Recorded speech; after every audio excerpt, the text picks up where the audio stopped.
एक शब्द में कहना है तो 400 पार। अब की बार मोदी को 400 सीटें चाहिए।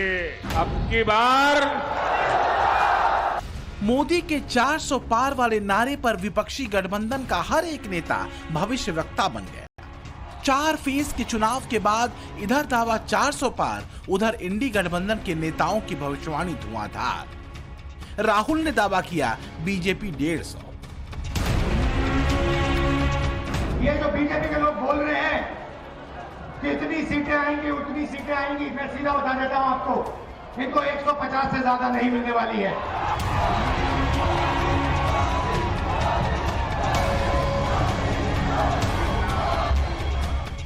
अखिलेश बोले 150 कहां, 140 से भी कम। 140 करोड़ की जनता इस बार इन्हें 140 सीटों के लिए भी तरसा देगी। केजरीवाल ने अपना आकलन बताया और बीजेपी के खाते में 220 से 230 का नंबर चिपकाया। इनकी 220 के नीचे सीट आ रही है, इनकी सरकार बीजेपी की सरकार नहीं बन रही है।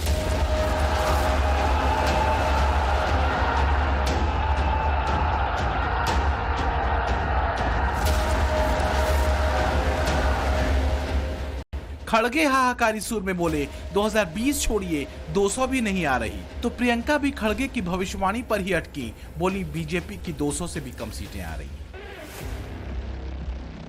मोदी तो हर बात को यही कहता है कि अब के बार 400 पार। अबे आएंगे कहां? अब आएंगे कहां 400 पार? जिसमें ईवीएम में कोई गड़बड़ी नहीं है, तो मैं दावे के साथ कह सकती हूँ ये 180 से ज्यादा सीट नहीं ले सकते, उससे भी कम लेंगे। Thank you. कुल मिलाकर इंडी गठबंधन का दावा है कि 2024 के संग्राम में मोदी को 200 से भी कम सीटें आ रही हैं। लेकिन एक और दावा भी है। चुनावी मंचों से अमित शाह ताल ठोक कर कह रहे हैं कि 4 फेज में बहुमत का आंकड़ा तो बीजेपी को मिल चुका है, अब आगे का मिशन मोदी के टारगेट 400 प्लस को हिट करने का है। 4 चरण पूरे हो गए हैं। 380 सीटों का चुनाव पूरा हो गया है। बंगाल में 18 सीटों का चुनाव पूरा हो गया है। आज मैं बताकर जाता हूं, ये 380 सीट में मोदी जी 270 सीट लेकर पूर्ण बहुमत प्राप्त कर चुके हैं और आगे की लड़ाई 400 पार करने की है। तो क्या विपक्ष का गणित गड़बड़ा गया है? इंडी गठबंधन ही गफलत में है कि बीजेपी को कितनी सीट? विपक्षी गठबंधन में हर दल के अलग अलग दावे क्यों? क्या इंडी गठबंधन 4 फेज के रॉन्ग नंबर डायल कर रहा है? बीजेपी के चाणक्य अमित शाह ने भरे मंच से 4 चरणों में बीजेपी को मिलने वाली सीटों का नंबर बांटा, तो क्या विपक्ष अलबला गया? शहजादे, चाहे वो लखनऊ वाले शहजादे हो या दिल्ली वाले, ये शहजादे गर्मी की छुट्टियों पर विदेश निकल जाएंगे खटाखट खटाखट।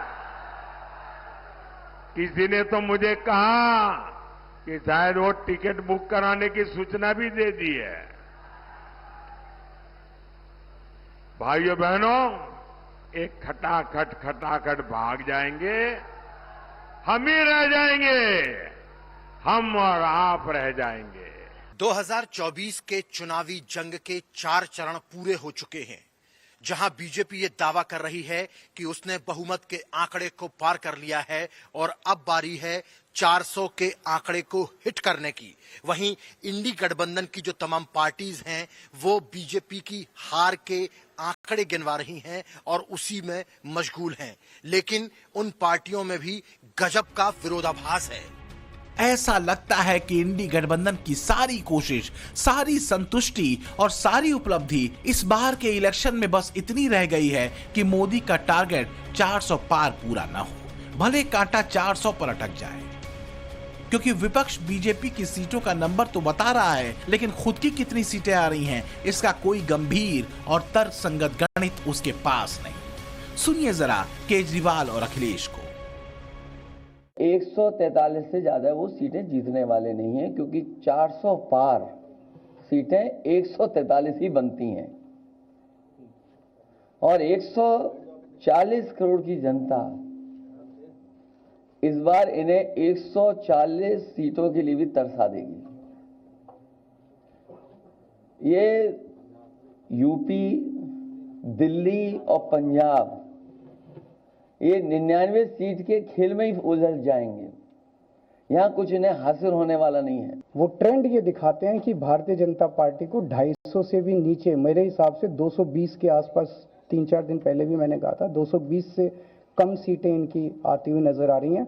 आप हिसाब लगा लीजिए। मैं हरियाणा होके आ रहा हूँ कल परसों, हरियाणा में इनकी बहुत कम हो रही हैं, दिल्ली में इनकी बहुत कम हो रही हैं, पंजाब में मुझे नहीं लगता इनकी कोई सीट आ रही है, कर्नाटक में इनकी काफ़ी कम हो रही हैं, महाराष्ट्र में इनकी बहुत कम हो रही हैं, बंगाल में इनकी कम हो रही हैं, यूपी में इनकी कम हो रही हैं, बिहार में इनकी कम हो रही हैं, झारखंड में इनकी कम हो।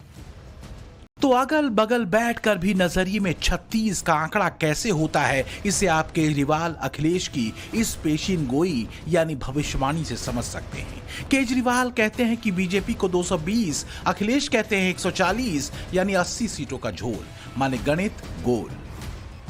तो इंडी गठबंधन के सियासी भविष्यवक्ताओं ने कितनी सीटें पीएम मोदी को मिलने का दावा किया, जरा देखिए। अखिलेश यादव ने कहा 140 सीट, ममता बनर्जी ने 190 सीटें बीजेपी को मिलने की बात कही, तो प्रियंका वाड्रा ने कहा 200 सीट, जबकि राहुल गांधी का दावा है कि बीजेपी को 150 सीटें भी बमुश्किल मिलेंगी। लालू यादव ने बीजेपी को 200 सीटें मिलने का दावा किया, तो उनके बेटे तेजस्वी ने कहा 100 सीट। महाराष्ट्र में संजय राउत ने बीजेपी को 200 सीटें दी। वहीं शराब घोटाला मामले में जेल में बंद केजरीवाल जब जमानत पर बाहर आए तो उन्होंने दावा किया कि मोदी को 220 सीटें ही मिल पाएंगी।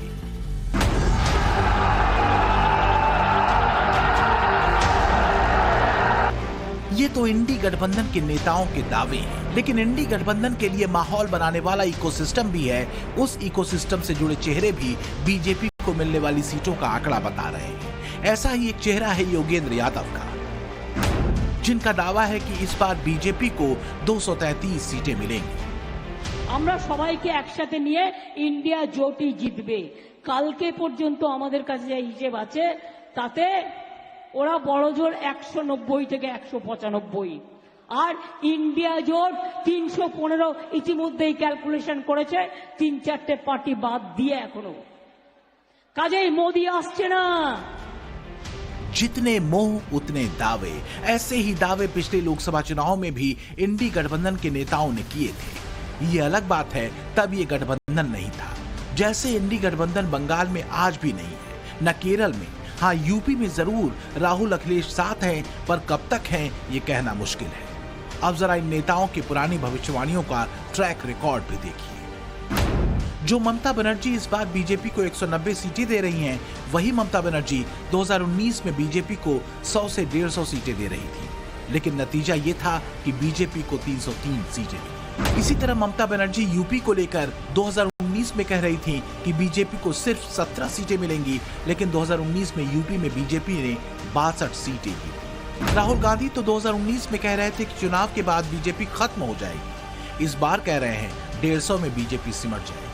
अखिलेश यादव 2022 के यूपी विधानसभा चुनाव में कह रहे थे कि उनकी 400 सीटें आ रही हैं, लेकिन उनकी पार्टी सिर्फ 111 सीटें ही जीत पाई। कुछ महीने पहले जो विधानसभा चुनाव हुए, उसी में देख लीजिए कि राहुल गांधी कह रहे थे कि छत्तीसगढ़ और मध्य प्रदेश में वो आराम से जीतेंगे, लेकिन दोनों राज्यों में कांग्रेस की बड़ी हार हुई।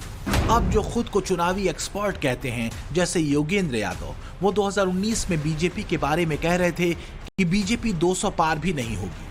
इस बार तो योगेंद्र यादव ने 233 सीटें बीजेपी को दे दी हैं।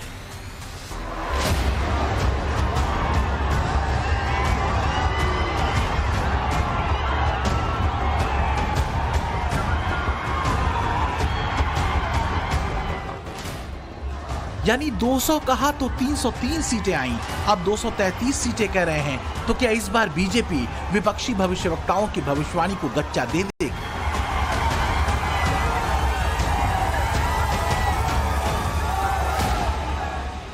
मोदी जी ने लगातार काम किया है और राष्ट्रीय नहीं अंतर्राष्ट्रीय स्तर पर काम किया है। पहली बार हमारे देश को स्वाभिमान के साथ एक ऐसा नेतृत्व प्राप्त हुआ है जिसका एक हाथ अगर बाइडेन के कंधे पर होता है तो दूसरा हाथ पुतिन के कंधे पर होता है। संपूर्ण संसार में इस समय भारत जिस अस्मिता को जी रहा है, जिस विश्व गुरुता की हम बात करते हैं, उस विश्व गुरुता को समग्र विकास के साथ मोदी के माध्यम से पूर्ति की जा रही। ये प्रधानमंत्री को देखकर तो विपक्षी के पैंट ढीले हो जाते हैं। मैंने पहली मर्तबा देखा कि कोई प्रधानमंत्री किसी के आंख में आंख डालकर नहीं, हलक में हाथ डालकर बोलता है। वैसे दिन ज्यादा नहीं गुजरे, पिछले साल ही मई महीने में एक दावा कांग्रेस नेता राहुल गांधी ने मध्य प्रदेश चुनावों को लेकर किया था, जिसमें मध्य प्रदेश में कांग्रेस को मिलने वाली सीटों का वो नंबर बता रहे थे। उसे सुनना जरूरी है। हमारी इंटरनल असेसमेंट है कि 136 मिली कर्नाटक में। हमारा इंटरनल असेसमेंट है कि हमें एमपी में 150 मिलने जा रही है। तो कर्नाटक में जो किया उसको हम रिपीट करने जा रहे हैं। मतलब कांग्रेस के पैरों के नीचे जमीन नहीं थी, पर फिर भी उसे यकीन था कि मध्य प्रदेश में विधानसभा चुनाव में वो 150 सीटें जीतने जा रही है। बहरहाल राहुल गांधी तो नहीं जिता सके, लेकिन मोदी की गारंटी पर मुहर लगाते मध्य प्रदेश की जनता ने 163 सीटें बीजेपी को दे दी। तो क्या यही वजह है कि अपना गणित छोड़कर इंडी गठबंधन बीजेपी की सीटों का गणित बताने में भिड़ा है? वैसे बीजेपी इंडी गठबंधन को भानुमति का कुनबा कहती है। बीजेपी कहती है कि एक दूसरे के लिए रखे गए तमाम विष और विरोध को बमुश्किल घटक कर यह गठबंधन बना है, तो सिर्फ इसलिए ताकि सियासी परिवारों की सत्ता महत्वाकांक्षा को साधा जा सके। और 4 जून के बाद गठबंधन का टूटना तय है। दोनों लड़के क्या कहते हैं, मिलकर के लूटेंगे और हारेंगे तो टूटेंगे, यानी हारेंगे तो एक दूसरे पर ये लोग आरोप लगा करके आपस में ही मारपीट करेंगे। वैसे मोदी को बहुमत से कम सीटें देने वाला चाहे इंडी गठबंधन हो या उसके नेता, इनमें से कोई भी ये दावा नहीं कर रहा कि वास्तव में इंडी गठबंधन को कितनी सीटें मिलेंगी, सिवाय ममता दीदी के, जो गठबंधन में न होकर भी हैं। वहीं राहुल, अखिलेश, केजरीवाल जैसे नेता बस यही कहते फिर रहे हैं कि 4 जून को मोदी की सरकार चली जाएगी। बीजेपी को मुझे लग रहा था 15-20 दिन पहले कि 180 से 180 तक जाएंगे, अब मुझे लग रहा है 150 तक जाएंगे। हर स्टेट में हमें रिपोर्ट मिल रही है कि हमारा चुनाव इंप्रूव कर रहा है और अंडर करंट है। इसी बार 400 पार, আমি বলছি पहले तो 200 पार करो भाई। या तो इन्होंने कुछ गड़बड़ पहले से कर रखी है कि इनको मालूम है कि हमें 400 मिलने वाले हैं। हम इतना कह सकते हैं कि अगर इस देश में आज के दिन ऐसा चुनाव हो जिसमें ईवीएम में कोई गड़बड़ी नहीं है, तो मैं दावे के साथ कह सकती हूँ ये 180 से ज्यादा सीट नहीं ले सकते, उससे भी कम लेंगे। चुनावों के पिछले 2 फेज यानी तीसरे और चौथे चरण में पहले और दूसरे चरण के मुकाबले वोट प्रतिशत बढ़ा है। माना यह जा रहा है कि 5वें से लेकर अंतिम फेज तक ये रफ्तार और तेज होगी। लेकिन ये तो दिख रहा है कि विपक्षी गठबंधन के लिए अभी जमीन पर हवा के रुख को पहचानने में मुश्किलें आ रही हैं।